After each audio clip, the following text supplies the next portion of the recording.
Hi guys, how's it going? Cranberries here, as you can see. I want to say thank you very much for all your support.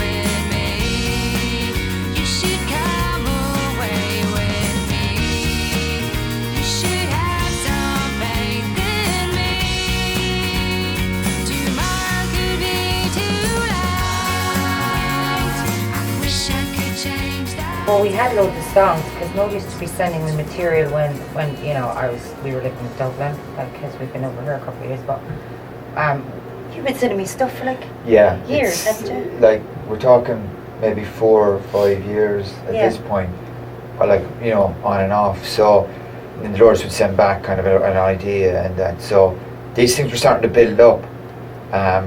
And I don't know about the rest of the lads, but I definitely felt that if we were going to do this tour, that it was going to lead to an album at the back end of it.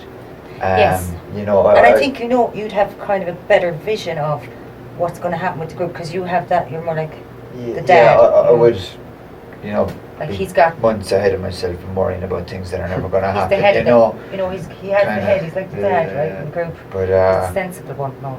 Yeah, and then then all of a sudden, at sound check, the three of us, be doing something. Myself and the two boys be getting ready, and I'd play. Oh yeah, I got this idea, and the Dolores would come up and go, "Oh, I heard you outside there. What's that?" And send it to me. And start sending that on, and so bit by bit, more and more songs were coming, and then the Dolores started sending a bunch of stuff she'd worked on. So next of all, there's this body there of stuff that we've all had a bit of a look at.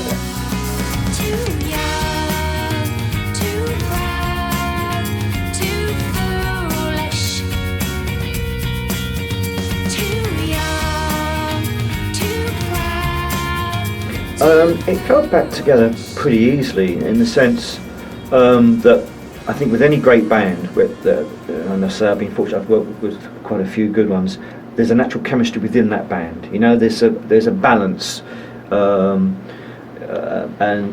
I find that those four, when they're together, there is a balance to what creates the Cranberries sound. I was very much into trying to recapture some of the innocence and the intimacy that was on the first record more on this record.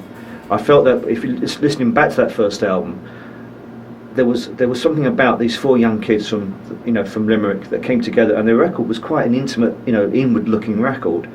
Obviously, we all know later on they went global and everything went big, but actually I was quite interested to see if I could get them to come back together and be a tight unit again, and just kind of try and regain that intimacy again.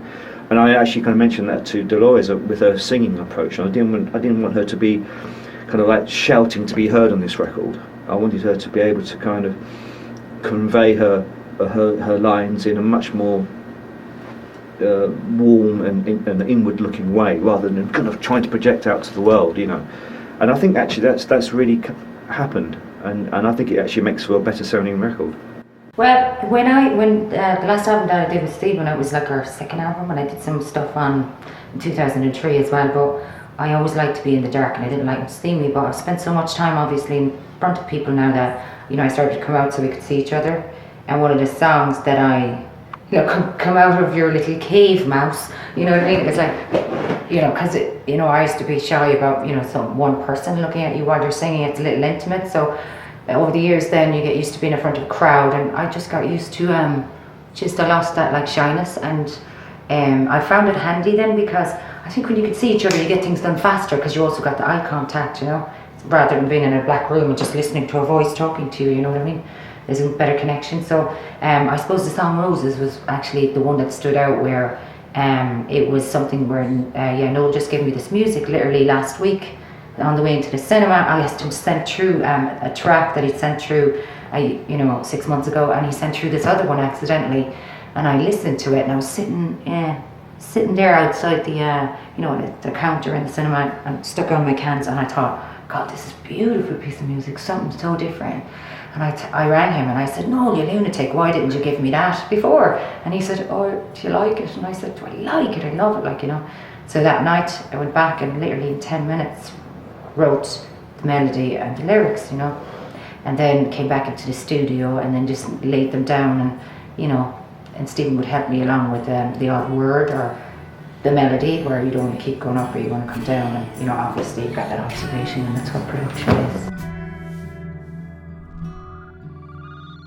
The minute we started playing, to me it felt like we never stopped, and that was weird because I'd worked with a lot of different musicians and I had done tours with different musicians, but there's something about playing with the lads it's almost like putting on the perfect shoes. There's a degree of comfort. It's hard to put a finger on it, but it's chemistry, isn't it?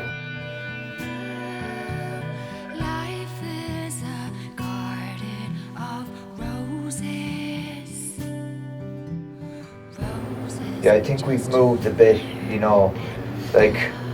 The hiatus was very beneficial that way, in that we went experimenting big time. He sent me some stuff and I was like, is he on something now? What was he taking that day? But it was like some stuff was way out there, and I was like, but I loved it, it was just so different.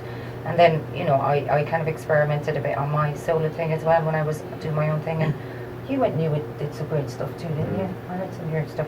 So we all kind of, it's different now. It's not the same. It's not just let's just play the song with the chords or whatever, but there's definitely some more experimental music in this record. It is a Cranberry sounding album. To me, it's like early Cranberries, but with all these new elements brought in. Yeah. That we haven't used before. Everyone's been so open to kind of, let's try this thing we've never used before, I think the kind of fans, the hardcore kind of Cranberries fans, will absolutely love this. Yeah. Yeah. But it's just as well, I think, like we're obviously, there's 20 years now gone, and we've all grown up, so we play differently and write differently, and I think that all comes across now. Yeah. And that was the thing, like with Stephen didn't come in and go, we're going to do a completely mad different album. He still wanted to keep that Cranberry sound, but allow us to do all these other things as well that we wanted to, within it, and it just all gels together really, really well because of it.